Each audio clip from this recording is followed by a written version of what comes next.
Support WrestleTalk! It's WWE Extreme Rules 2022 predictions time. I am Luke Owen, DAD, and I'm joined by... Oh, great. Oh, it's Extreme Rules. Sorry. For podcast listeners, Ollie is trying to hit me with a chair. Dink. Do you remember that time you hit me with a chair? Yeah. And it actually was quite painful. Yeah. I didn't know. I just thought it was all gimmicks, but it was a shoot chair. They made it look so easy in the Attitude Era. Dink. I am Luke Owen, DAD. I'm joined by Oliver Davis. Sorry, who am I? Which Attitude Star am I? Gerald Briscoe. Yeah! The lightest chair shot ever seen. The tink heard round the world.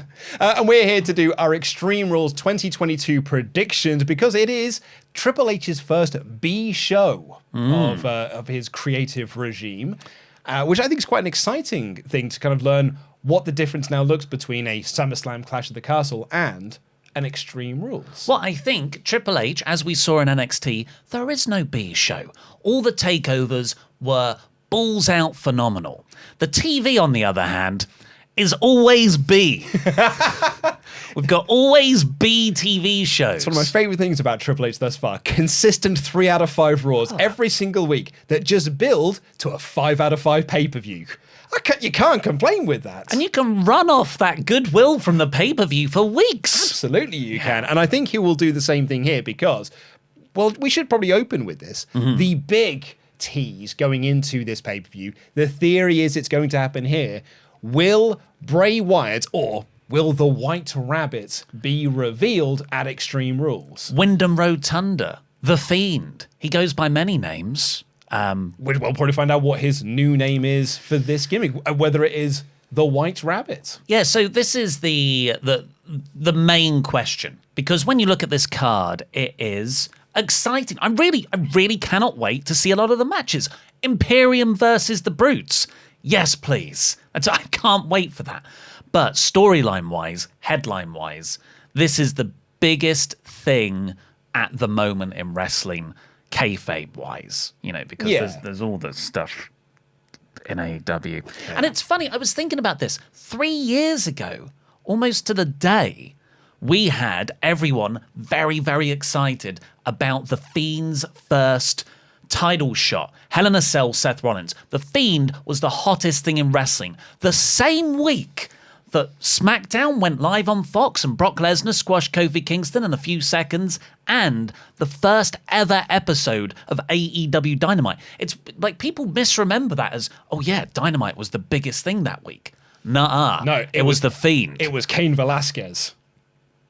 What did he do? Cain Velasquez debuted on that SmackDown when they moved to Fox, and then he and Brock Lesnar had that terrible match in Saudi Arabia. Because everyone was like, is that Dominic?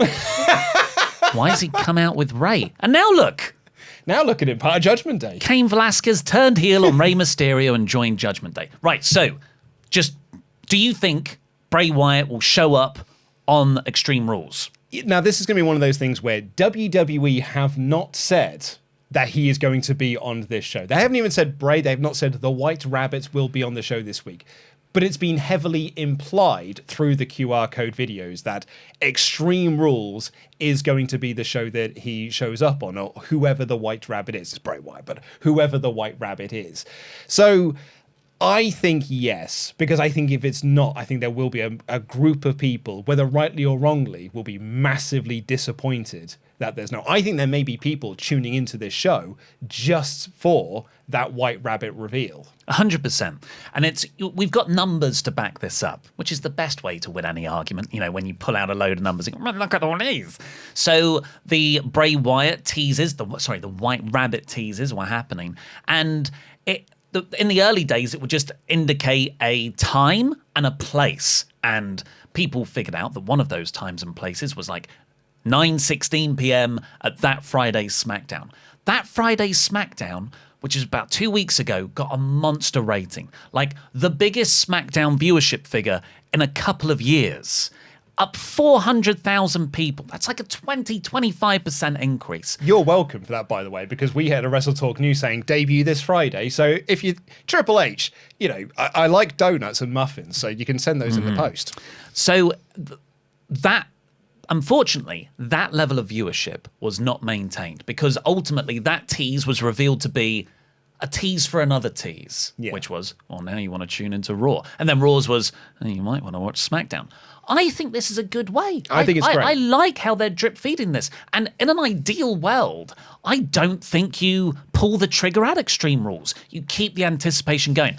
But you've got to look at the numbers. And the numbers don't lie. They spell disaster, Samoa Joe, for you at Sacrifice. Because those 400,000 people who tuned into that SmackDown didn't watch Raw, nor did they watch the next week's SmackDown. So really, numerically, WWE missed the peak of interest. I think that, like, I'll be honest, going by like Twitter reactions as well, which I know you can't really judge a lot of things on, there has been less chatter about the White Rabbit since like those first weeks of it happening. Like when they did the first QR code on Raw, and then a guy walked. It was the show they did in Anaheim, I think, and then a guy walked in the background holding up another sign which had a QR code on it. That interest was like huge, really, really big. And I think since then it's less and less so. Like I checked Twitter this morning, no one's posting the QR code that was on Raw this week. Like no one's talking about it now. So I agree with you, actually. I think we have sort of missed the peak of its popularity. And if you delay at Extreme Rules, like if at Extreme Rules, it's just another QR code to say, watch the season premiere of Raw, which could well be the case because they want the season premiere of Raw to be a really big show. I think you may just leave a lot of people despondent and actually actively annoyed by the constant watch the next thing, watch the next thing, watch the next thing. Yeah, it's a change in mentality. Like I think we, and maybe a lot of you also share this idea that slow long-term booking is the best. But actually, now we're getting a lot of slow long-term booking. That it's actually from a nostalgia lens because in the 90s, you could tell those sorts of stories, but now everything moves at a much faster clip. And I would slightly push back. I slightly disagree with that because this is not long-term storytelling. This is just long-term teasing. Well, they're not telling a story at the moment. They're just telling you they're just giving you QR codes to tell you to watch SmackDown, and then QR codes on SmackDown that tell you to watch Raw. So here's my I think WWE should and will have an appearance by Bray Wyatt on Extreme Rules. What form that takes, that's what I think we should now be asking. Because I don't think it's in person. I look at this card and I cannot see really a match or feud I want to see him insert himself into. I guess you could have Seth Rollins versus Matt Riddle. He's got the history with Seth Rollins. He's got a history with Randy Orton, which via proxy transfers itself to Riddle. But they seem to be going for quite a legitimate sports-based thing. Yeah, I've got my own theories of where that's heading. So I don't think it's in that match. There's the Judgment Day match. There's Balor and Edge. He could be another new leader. Yeah, and I don't think it's that either. I don't. I feel like that is... He should be the leader of the Dark Order levels of like, sort of simple booking and stuff. And I don't think that's the way forward. I forgot about that. And I don't think that's the way everyone forward. should have been the leader for the Dark Order who was slightly spooky. Well, Bo Dallas has been released. He should be the leader. And the only other one I could see, like apart from McIntyre and Cross, to potentially throw him into the mix of McIntyre, Cross, Reigns, Owens, that sort of like a group of people that are around the world title, but I don't think you will immediately want to put him in that world title situation again. But he could also cause McIntyre to lose, benefits Cross, and then McIntyre... And he's the new leader of Cross. Yeah, because the White Rabbit, Karrion Kross, confirmed it, didn't he, in those early days? Drew and Bray can spin out and, Bray can ruin his character. The only other match I could foresee is Belair versus Bayley, because Alexa Bliss is involved in some way. Oh. So because, like, Alexa Bliss is tied to The Fiend. She killed The Fiend. She effectively killed that gimmick dead. And what did happen? And then she showed up at WrestleMania on a Jack in the Box, cursed him, and then he got beat by Randy Orton, and we never saw him again. So she killed The Fiend. And then she took on The Fiend for about a year, and no one liked it because it was giving the Big Show the yes chance. WWE were like, Bray didn't get The Fiend over, we got The Fiend over. Give that to Alexa Bliss now. Lily Dole sells merch. Lily got over. I don't think Bliss. Actually, you know what? I take that back. It didn't get over with us, but I think it did get over with a certain part of the population. So I will disagree. I will go back on that. And a few weeks ago when Bayley took on Bliss in the main event of Raw, the lights dipped down and sort of went red for a second. And people thought it was a tease. I think it was just a technical error. And that's what they want you to think. And then on this week's Raw, during the backstage segment, when they threw the QR code up on screen, it was in a Bliss segment. So I am putting 2 and 2 together to get 5. But if you were to kind of debut someone who has got connections to him previously, there is an Alexa Bliss there, but we don't even. I think Bliss will be on this show because they'll tell the story of Bliss and Asuka coming down despite their injuries to help their best friend and their leader, Bianca Belair. But there is potentially there. I personally would not like to see it there, but there is an option. So I guess those are all possibilities. I don't think we have an in-ring physical appearance by Bray. I think you leave it to the end of the show, and I don't even know what the main event's going to be when I look at this card. I think it's the ladder match. You think it's Bayley Bliss? I think it's the biggest match on this card, with the exception of maybe the fight pit. Well, you cut just when you think everything's going to end. Even do the little copyright logo in the corner. Oh well, I'll turn off my what?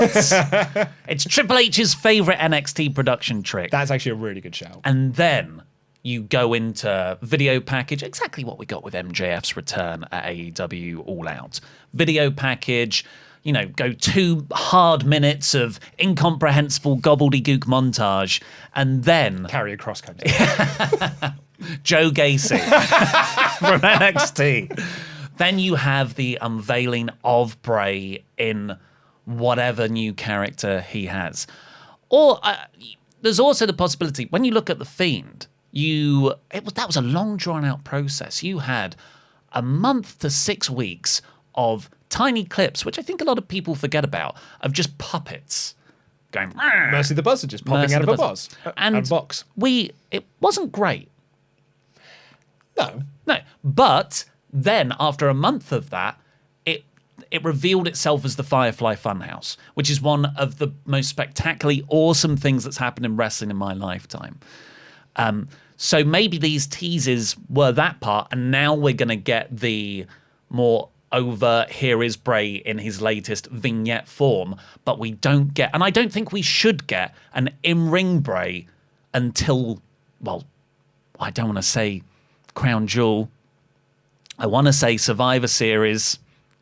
Crown Jewel, though, isn't it? Oh, no. He'd die a death there. Here's my question to you. If it is just a vignette, even if it is a vignette that says the White Rabbit is Bray Wyatt, do you think fans are disappointed by that because they are expecting Bray to be there in person? I think that will get a bad reaction. Online, anyway. Online, yeah. I think it will be okay, especially if you follow it up on Monday's Raw. I think if it's just text, James Bond will return in. I don't think that will work, but I think all you need is love. Full on, 3 minutes of crazy clips and whatever video essay he's been working on for his GCSE film studies submission.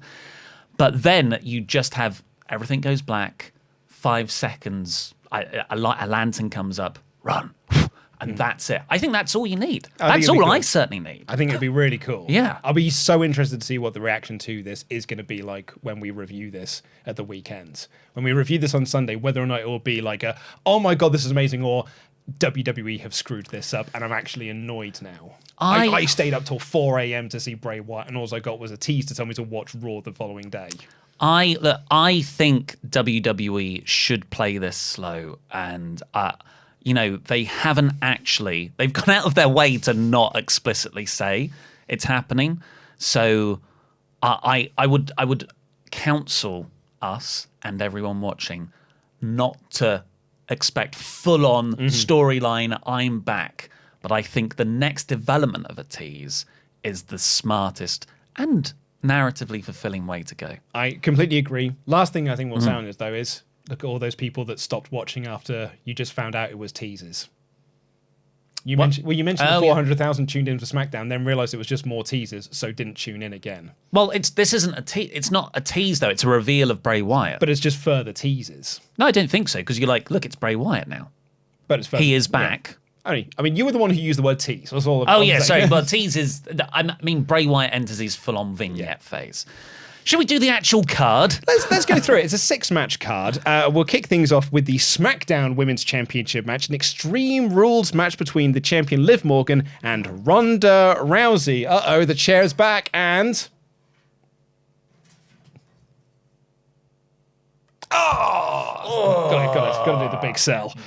I would argue that the booking of Liv Morgan since Triple H has taken over has been, I'm not going to use the word bad, but not optimum. Because she did an interview recently where she said, I think my reactions I get now are like John Cena's reactions, where the fans just boo me sometimes, but there are a portion of the fans that cheer me. I was like, yeah, I know, Liv, but just 6 months ago, everyone was cheering you. Yeah, I agree. Liv has been one of those people you would have expect to have succeeded under Triple H, but then you remember, was she actually in NXT that long?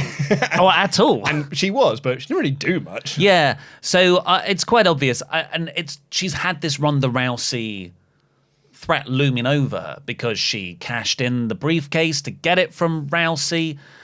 She's never really fully looked credible as the champion. We've all just been waiting for Ronda to get her rematch and presumably win it back. And I think that's my prediction. I think Ronda's going to win, which is very unfortunate because the story they've been telling is that Lacey has no killer instinct. Liv, not Lacey. Sorry, yeah, because Lacey's not even been there.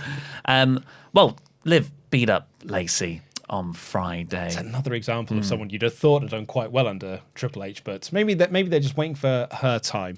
I would like to see Liv retain here, because I think if Rousey just wins, this has been a dreadful championship run for Liv Morgan and has done her zero favors, to the point where you've almost Seth Rollins did. It's like, well, now we've just got to turn her heel because we've got no other option. But if Liv wins, I would like to see her win decisively and convincingly. But Ronda is the biggest star here. The next big show we've got is Crown Jewel. So Ronda as champion going into Crown Jewel makes way more sense than Liv Morgan. And women are okay there now. And women are fine there now. So I'm also going to say Ronda Rousey wins. I think the important view to have on this is the last few months wasn't to build up Lacey. It was to... Liv. Why do I keep saying that? Wasn't to build up Morgan. It was to recalibrate Ronda Rousey because she was getting booed quite heavily. People weren't into her. This has allowed her to transition into a tweener phase, and the fans are reacting to her more positively. Yeah, and you can do Ronda Shayna at Crown Jewel. Oh, yeah. Up next, it's Matt Riddle versus Seth freaking Rollins in a fight pit match with Daniel Cormier as the special guest referee. Not Ken Shamrock. I was disappointed as well that it's not big old Ken, but nope, it is Daniel Cormier who sent in a wonderful cameo on Raw to announce he was the special guest referee. Here's my big prediction for this. Matt Riddle wins. Seth Rollins blames Daniel Cormier for the loss. Seth Rollins beats Bobby Lashley on Raw and wins the United States Championship, and it's Seth Rollins versus Daniel Cormier for the US title at Crown Jewel. You've just become a sports entertainer. Thank Congratulations. That is the way to book this. Because I was looking at this and I was like, man, like, Rollins, I was writing my notes like, well, Rollins needs to win at Fight Pit because he's got the US title match the following night. And then I was like, oh no, he's got the US title match the following night to rehabilitate the loss he's going to suffer in the Fight Pits. So, and then I was like, well, who's he going to face at Crown? Oh, Daniel Cormier's right there, and you can use that as a storyline. Now, I will say, I posted this up on Twitter, and everyone said, you're missing the big picture. It's Daniel Cormier versus Brock Lesnar at Crown Jewel, which I think is also totally reasonable. But I think there's a better storyline here, feeding out a Fight Pit, to do Rollins versus Cormier. And Cormier's a massive Rollins fan as well. I think Cormier is definitely going to get involved in some... Well, he's a special guest referee, but physically unfairly involved. You say that, but Jeff Jarrett didn't get involved at SummerSlam, and he was the special guest That's a referee. good point. But I think Daniel Cormier's always wanted to get in the ring. He was going to be a pro wrestler with TNA before he got into MMA. So he's a big wrestling fan. I think this is the start of him becoming a WWE Logan Paul, Bad Bunny style part-time performer. Brought in for SummerSlam, brought in for Mania, brought in for the Saudi shows. Which is great. I think that's a really smart move by them. Matt Riddle's got to win. It's his stipulation. He lost the previous match. This makes them one apiece. And then if Seth's got the US title, I think you go off of that and you have Riddle versus Rollins for the US title. I don't know if you go right into Rollins versus Cormier at Crown Jewel. I think that feels like a crown jewel match more than a rematch between these two. I also think this is the end of the feud. Okay. I think this one is, apiece. Well, I think that Triple H wants to use Fight Pit as his new Hell in a Cell because they gave it a massive video package on Raw to highlight this is like the big new stipulation that we're trying to sell people on. And I think he wants to use this as a feud ender. It only gets brought out like once a year, maybe even not even once a year, to be like, oh man, I cannot believe that the feud has got so intense. We have to go into this location. And I think this ends the feud between the two of them. And by 2026, WWE presents to you its latest premium live event, Fight Pit. Every match is a Fight Pit. Works so well for TNA and Lockdown. For the 24/7 title. Fight Pit! So you got Riddle as well? Yes. Yeah, I've got Riddle too. Drew McIntyre versus Karrion Kross in a strap match. Thankfully, it's not a fireball match. What do you reckon for this one? I think Drew is incredibly protected, but this is carrying. So was Kross in NXT. This is his first proper test. Kross needs to win. I think you can get around that with Scarlett Bordeaux interfering. The strap match stipulation allows for some shenanigans. I think Drew can lose. Although, God, he did lose at Clash at the Castle. I don't know, to be honest, but if I look at the overall picture, Kross needs this more than Drew, so I'm going to go with Kross. Yeah, I think I agree with you. I think Kross, this is his first big pay-per-view match, and I think you want to give him a big win over Drew McIntyre. Choke him out with the Kross jacket, and then, I think they'll go with Kross here. I'd like to see Drew win, but I think we're going to try and cool off Drew somewhat before we build him back up again for another title match. And we'll go with Kross for a while. I think they're going to have a rematch in Crown Jewel. That's where Drew gets the win. Okay. Up next for the Raw Women's Championship, which I think could possibly be the main event if it's not Fight Pit. Bianca Belair, the champion, defending against Bayley with Damage Control in a ladder match. This should be really good. Yeah. It should be really good. I am slightly worried because Bayley's in-ring work since coming back has ranged from fine to, she's a bit rusty there because she was out with an injury for 18 months. To then immediately go into your first proper big singles match with a ladder stipulation.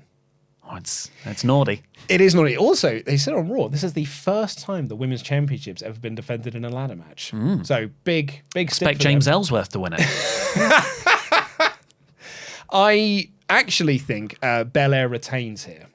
Okay. Because they've set up the storyline on Raw that Damage Control have taken out And Friends, which is Bianca Belair's group of Alexa Bliss and Asuka.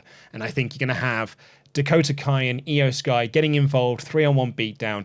Bliss and Asuka valiantly, despite their injuries, come down to make the save. They stop Damage Control from getting involved, straight up 1-on-1. And I think Bianca Belair wins over Bayley here. I credit to WWE and Triple H's booking. A lot of these matches, I'm genuinely like, could go either way. Could go either way, and that's what you want. You don't want everything to be so predictable. White Rabbit. I look at it, I can totally see that happening, but I am going to go for Bayley purely because I think that having all the belts in control would look awesome, and look, the real reason is because Tempest said before I went in here, I booked a really good finish for that match. I said, what is it? And he said, Bayley ties Belair's braid around the bottom rung of the ladder and she can't stop Bayley getting to the top. I was like, okay, Bayley's winning. Here's my finish to follow on from that is Bianca Belair realizes that she can't climb up the ladder. Bayley's there, yucking it up as they heal as she climbs up. Belair gets off, and she uses her braid to tip the ladder over. Could also ripping happen. her own head off in the process, I would imagine. Or because she's so strong, her hair just picks up the ladder, dumps Bayley out. I'm quite confident in Belair retaining, okay, to be honest here. You said that, Damage Control will look great with all the titles, but we thought that when they went into the Women's Championship tag match finals, and look what happened there. So I think we do this at a different time. Maybe it's a Crown Jewel. I actually expect some of these will just be rematches crown jewel. But yeah, and I think maybe that's where Bayley wins. Up next, in a big baggy t-shirt. Of course, it's the Brawling Brutes of Sheamus, Ridge Holland, and Butch versus Imperium of Gunther, Ludwig Kaiser, and Giovanni Vinci in a good old-fashioned Donnybrook match. Put the belt on Sheamus. We're going to lump in some SmackDown predictions because that's this Friday before this show that Sheamus and Gunther are fighting for the Intercontinental title. One of the best matches in WWE in years. Since that Clash at the Castle match, Sheamus has just felt renewed. It's become my favourite thing on SmackDown. Like, if the Bloodline aren't on the show, in full force and on the show, this is the best thing on SmackDown every week. It's crazy, like, how close this was pre-Triple H taking over, but they were all in cartoon outfits and stuff like that. But now, I cannot wait. So I think, hopefully, Sheamus wins the Intercontinental title on Friday, and then the Imperium can get the win in this six-man tag, and you can keep this feud going.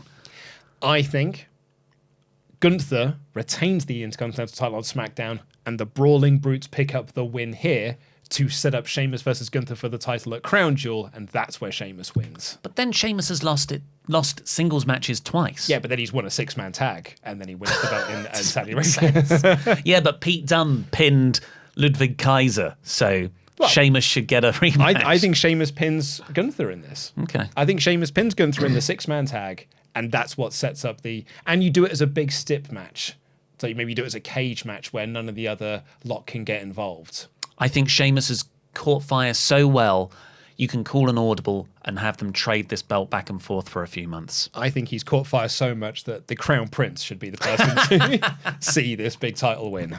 Pays the bucks. And lastly, I didn't expect this to be one of the big talking points, but it actually has become. It's Edge versus Finn Balor in an I Quit match. I feel like Balor needs this.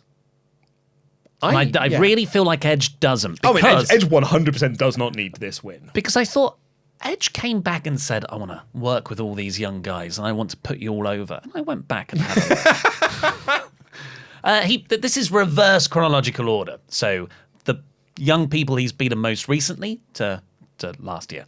Dominic Mysterio, Damian Priest, both members of Judgment Day at Clash at the Castle. AJ Styles, twice. Maurice and The Miz in singles competition, and then Seth Rollins. The last time Edge lost was the 10th of September last year to Seth Rollins on SmackDown. Yeah. I think Edge needs to put over Balor here. And I think he will. There was that WrestleVotes report that said that Finn Balor is being groomed to be like one of the top guys in WWE.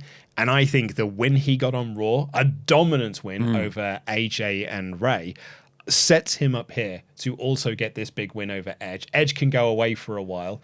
And I think that Triple H is all in on Judgment Day. He really, really loves that group. They open most weeks of Raw. They get long promo segments. It's like DX and the regime back in the day. And they're now starting this feud with AJ. I think we're going to see Gallows and Anderson come back, and we're going to do some Bullet Club stuff, which Triple H also really likes. And we'll do some faction warfare between those two groups. And I think he is all in on Balor and Judgment Day, that he's going to get a big win here. I think Balor, I'm actually pretty confident Balor wins. We were fancy booking in the office again, and we came up with Rhea Ripley gets Beth Phoenix in a chair or something. That distracts Edge enough for Finn to get the win. Well, it's an I Quit match, so I think he doesn't need to distract him. It's just like a case of like Edge, like, if the Beth's in the chair, he was just like quit so you don't hurt Beth. I think that's a really nice way to protect everyone involved. I think it's a beautiful way to end this match as well. Yeah, Edge doesn't quit because he's been beaten down too much. He quits to protect his wife. I think that's a really, really nice way to finish this, and it gives Balor this amazing big win. Because you're right, like, Edge does not need to win here, and I think Balor really does.